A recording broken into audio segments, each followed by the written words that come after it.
There's been a lot of interest in the Alcotts. I mean, I'm sure you see it when you go out, that people, I know I always, when I was talking to people about my research, people, the one thing I could be sure of is people at least knew who the Alcotts were.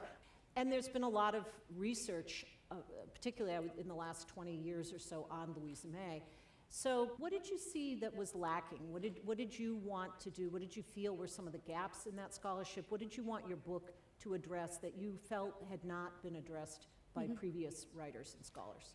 Yeah, I think it was really to bring the May piece back into the story of Louisa May Alcott. I mean, I knew a good deal from reading about Samuel Joseph May, her uncle, who I think is probably the closest model to Mr. March that there is. And I knew a good deal about him and his work in abolition and women's rights. But when I read about, for example, the various autobiographies, they just sort of skimmed over Sam Joe, Colonel Joseph May, and these characters. It was almost like stick figures. And I wanted to delve further into that. There was also just this general preference for talking about the men in this family, which was 5 women and 1 man. And Is that could be the name of a novel? Yeah, and I mean, even there's a feminist 19th century scholar who's written a feminist study of American literature, with an emphasis on feminist.